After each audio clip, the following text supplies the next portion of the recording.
Okay, so doon sa isang video na pinakita ko kung saan kami pumasok na cave, ito yon yung maliit. So doon kami doon kami pumunta na napakalalim nung dadaanan mo to found out na yun lang naman pala yun is a very small space, empty space. Tapos yung mga pinasukan naming una namin pinasukan na cave, eto yun, yung malaki naman. Eto, yung in-explain niya na may receiving area, yung is about statue. Ewan ko kung nandun sa video yung about yung wall noon is granite, tapos yung floor is marble.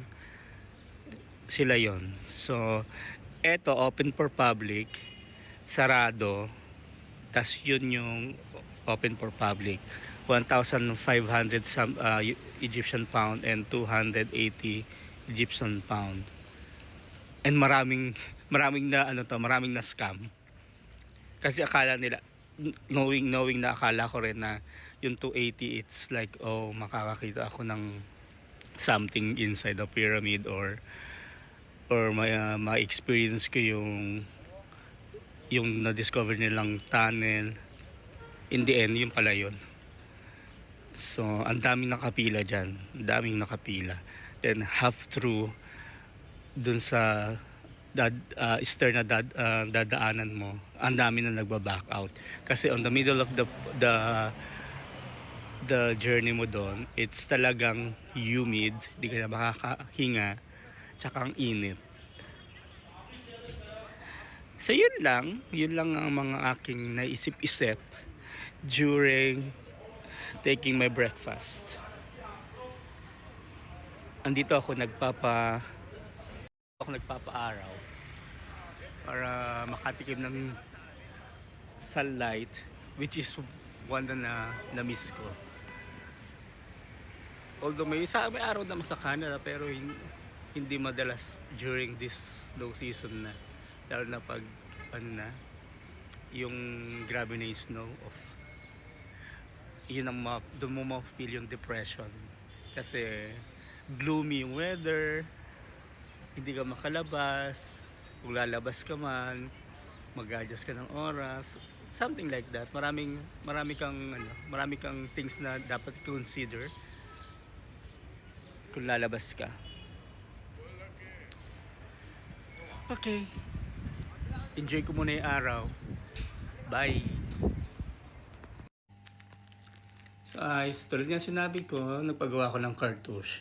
So pwede ka mamili from gold and silver, silver and gold. So gold, parang ang presyo niya it's scam. Kasi tinatanong ko sila, ilan ang gramo nito? Wala silang timbangan para may pakita ko ilan ang gramo. Then ita-times mo sa gold price market, di ba? Para malaman mo kung magkano. Yung ganito kaliit, ang charge nila it's $800 US. Sabi ko na nga doon sa nagdi-discuss sa akin. Sabi ko $800 na pwede na ako makabili ng buong bracelet. Sa inyo it's just quarter. Sinabi ko talaga na gano'n kasi akala nila it's may scam kanila. Which is, 'di ba, parang parang pinanganak kahapon. It's like you're born yesterday na hindi mo alam yung sitwasyon. So ito yung pinagawa ko, my name. So ito yung symbol G. Ewan ko ano yan, yung parang yata ng axe. Then E, R, yung R ayan, bibig yata, ayan, bibig, and I, dalawang linya. So may symbols sila, and meron silang hieroglyphic symbols naman, letter by symbols and hieroglyphic by symbols. So hanapin natin yung G, so full of good qualities, charot. Then E, fair and just, pwede naman, parang totoo. R, totoo nga, talk to moth, ano yun? And E, I pala, like the straight way. So, parang hindi naman. Hindi nga ako straight eh. Anyway, so yun na yun. So, eto yung cartouche ko. Pinili ko lang it's yung silver kasi hindi ko naman kailangan ng gold kung presyong scam lang din naman. Di ba? Baliktad. So, ito yung parang yung talim ng talim nung mga sinaunang panahon. Tapos kutsilyo, tapos yung bibig, tapos yung dalawang linya. See? At least in a way, meron na akong forever remembrance. Hindi man siya white gold or whatever. So, bahala siya dyan. At least nabili ko.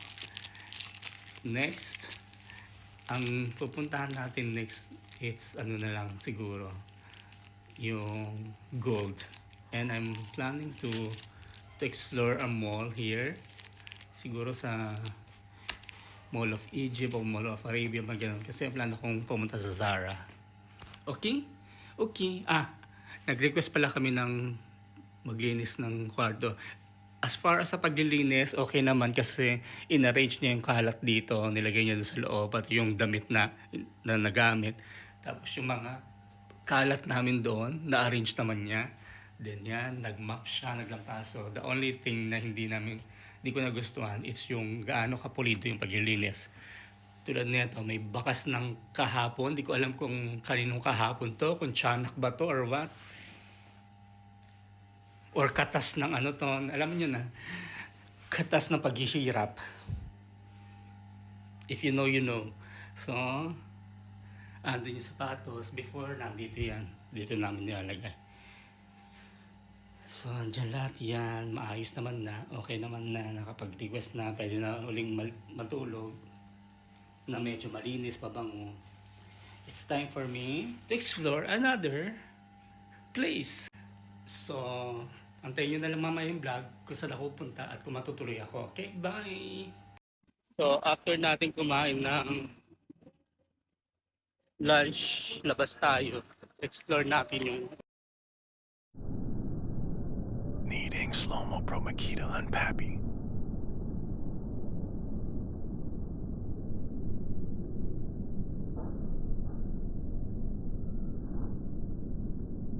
I love you na.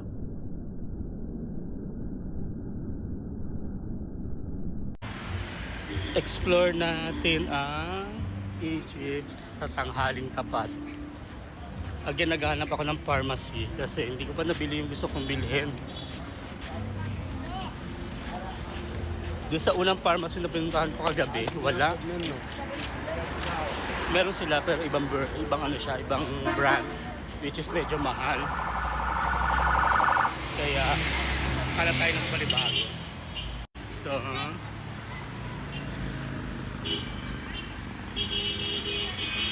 pharmacy.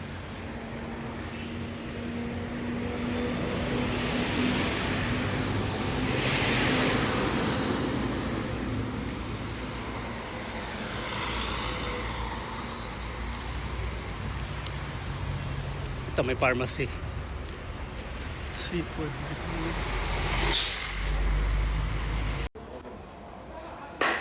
So, just having iced coffee. And I'm planning to go to this souvenir place. But I don't know what time. Hopefully I could manage to get a ride, Uber, anything.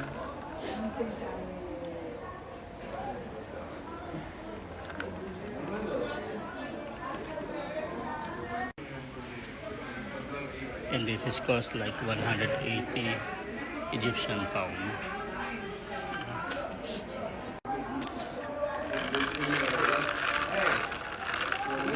Radio, please.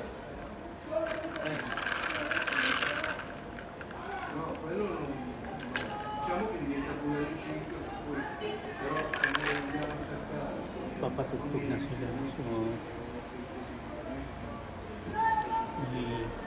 may totak na tayong nasa harapan ko. Parang ano na yata ng tornilyo. Kasi nagsasalita siya mag-isa.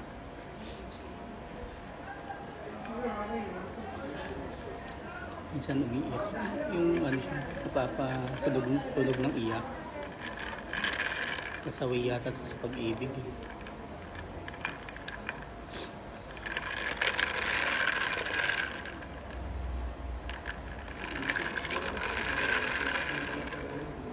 To be honest, hindi masarap.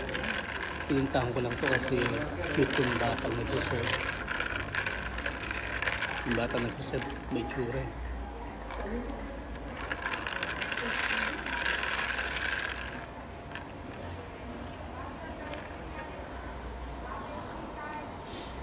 Sige, balitaan ko kayo kung matutuloy ako mamaya. Nagulat ako sa charge. Doon sa menu nila, 180. Tapos may mga hidden charges, service. Umabot sa ganyan. Walang iya. May service charge. May ano pa. But, I think if you're considering to have the place or your accommodation near the Giza, Pyramid of Giza, try to consider this hotel. So, compare dun sa mga nakapaligid dito, mas maganda pa itong tignan kasi para siyang ano talaga, oh. Ito kasi yung mga nandito sa paligid, parang mga ano na, lumang building o lumang bahay ito na ginawa na lang ano, Airbnb or 3-star hotel or whatever. So if you want something, you know, special or looks VIP than where I'm staying, consider this. Okay? Grabe yung nakain ko. Tingnan nyo naman. Ano? Diyos ko po. Hindi ko lang kung kulot pa.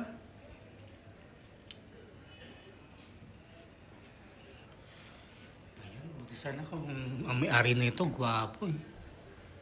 Hindi ko pa alam kung saan nagluto. Nakakabwisit. Sige na, bye na. See you tomorrow. Bye. Nagpalipat ako ng kwarto kasi nawala ng tubig doon sa kabilang side. So, ito ngayon ang bagong room tour. So, yan yung pintuan. Okay. And nasa, ano na ako ngayon. 1 bedroom. Pintuan. At ang kisaming, alam mo na, TV hindi gumagana. Ito yung bathroom. Okay. Okay naman, mas malaki to kaysa doon sa naunang room ko. At meron siyang balcony. Balcony hindi ko naman kailangan. At na may view ng puno. Puno view. Andito. Actually, andun lang ako sa kabila na ito. Okay. So, yun ang bagong kwarto.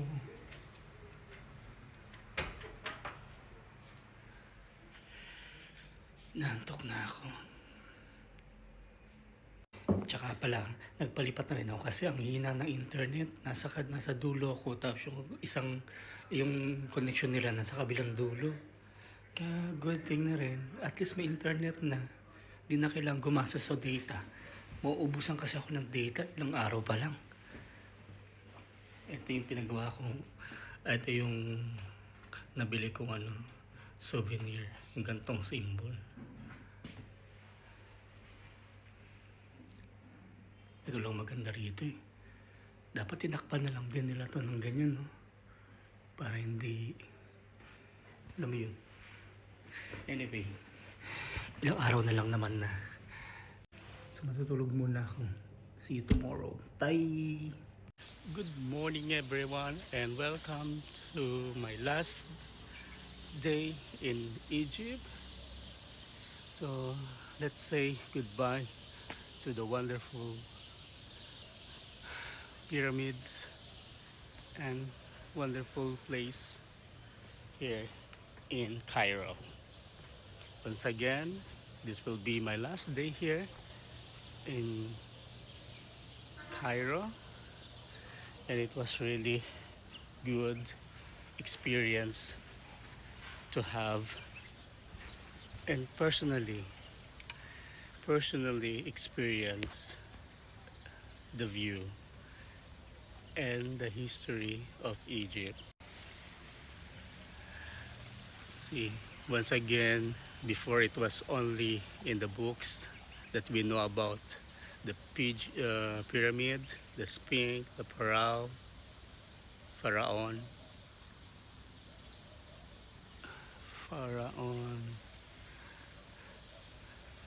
and we are not quite sure if there will be another opportunity for me to see the other places here in Egypt, but I'm very lucky again to see this amazing place and country. So let me go book my Uber going to the airport, and I'll see you and say goodbye again. Bye.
So nakikita niyo yung mga wall na yan. So hindi yan wall para ayun, para ano, I mean para ilagay. Tinakpan nila yung mga squammy area. Kasi doon sa likod na yan, mismong likod lang, mga squammy na yung mga bahay na luma, mga bahay na magigibala yan. Parang ganyan. Hindi nakikita kasi ayan. So Parang yung mga bahay ng mga luma Squamish. Katulad sa atin, di ba? Minsan tinatakpan yung area para sa mga foreign leaders. So there's a lot of mosque. Diyan tayo galing before. Sa taas na yan. Yan, Citadel. I think it's Citadel.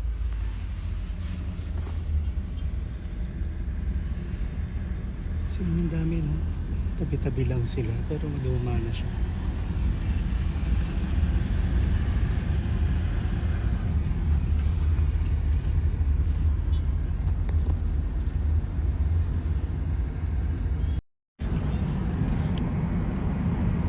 Tatakpan kasi siya ng mga puno.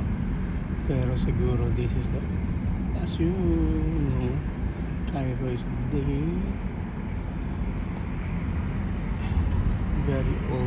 oldest civilization in the world. So kaya itong mga bahay na to, it's ganun naka luma.